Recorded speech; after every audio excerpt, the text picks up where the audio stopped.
Let's talk about leadership. What if I told you that everything we typically think about it, the power, the authority, the big corner office, is, well, mostly wrong?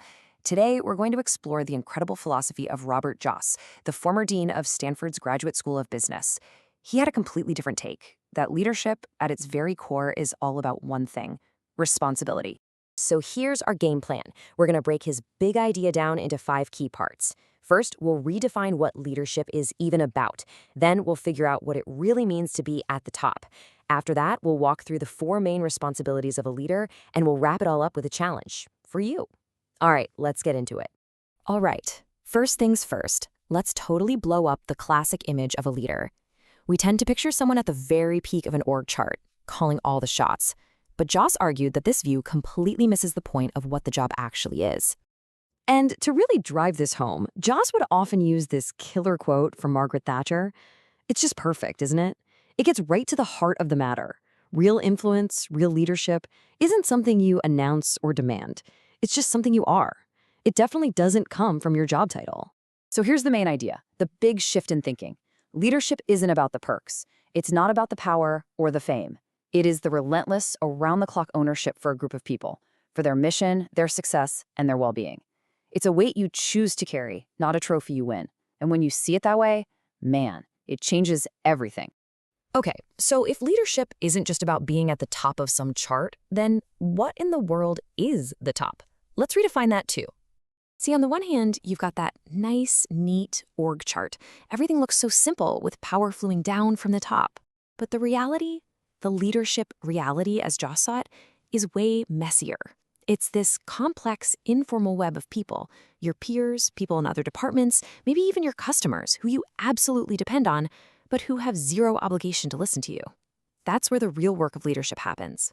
And this brings us to Joss's super clear definition. Being at the top is not a physical place on a chart. It's any role, at any level, where you make the decision to take full responsibility for a group and their mission. You could be leading a 2-person project or a 20,000-person company. If you own the outcome, guess what? You're at the top. So you've stepped up, you've accepted this responsibility. Now what do you do?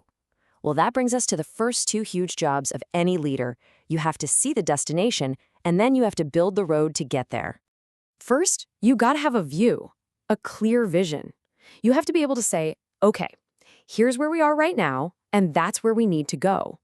But a vision that just stays in your head, it's totally useless. So the second crucial step is to make it real. And you do that with what Joss called a push-pull dynamic. You push the group forward using concrete systems, things like planning, budgeting, staffing. That stuff changes how people act. But that's not enough. You also have to pull them forward with compelling communication. That's what changes how people think and feel. It's about finding the right words. For example, when Joss had to sell a complex new curriculum, he boiled it down to just 3 C's: collaboration, curriculum, and campus. Simple, powerful. That's how you make a vision stick. But having a brilliant vision and a solid plan, that's really just getting to the starting line. The next 2 responsibilities are all about perception. How you see what's really going on, and maybe even more important, how your team sees you. This brings us to duty number 3. You have to figure out what's really happening. Because the truth is, the higher up you go, the more you're shielded from reality. And then there's number 4, and this is a big one. You have to be the view. You become the living, breathing symbol of what you're all trying to achieve. Every single thing you do sends a powerful message.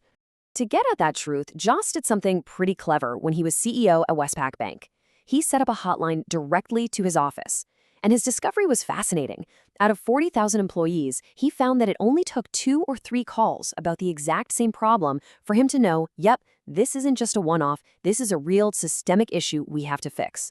It was his way of cutting through the noise. And that idea of being the view, wow, it can be incredibly powerful. Joss tells a story about when an employee in New Zealand was tragically killed. His colleagues urged him to fly out for the funeral. He admitted he felt awkward about it, like he'd be an intruder. But he went anyway. And his presence, it sent a message that no email or company memo ever could. It showed that the organization, all the way to the top, cared. It's just like what former Mayor Rudy Giuliani said, showing up when people are celebrating is optional. Showing up when they're hurting is mandatory. Okay, so we've unpacked the theory, we get the framework, but the ultimate point Robert Joss always made is that leadership is not a spectator sport. It's time to talk about moving from thinking to doing. This ancient proverb just perfectly captures the heart of Joss's whole philosophy. You can listen to talks about leadership, you can read all the books in the world, but genuine, deep understanding, that only comes from one place. It comes from doing it. The single best way, really the only way, to truly understand the weight of responsibility, the challenge of building a vision, and the art of listening is to actually take on a leadership role. Step up, take responsibility for a group. That is the real classroom. And that brings us right to the end, to the powerful, simple question that Joss would leave his students with.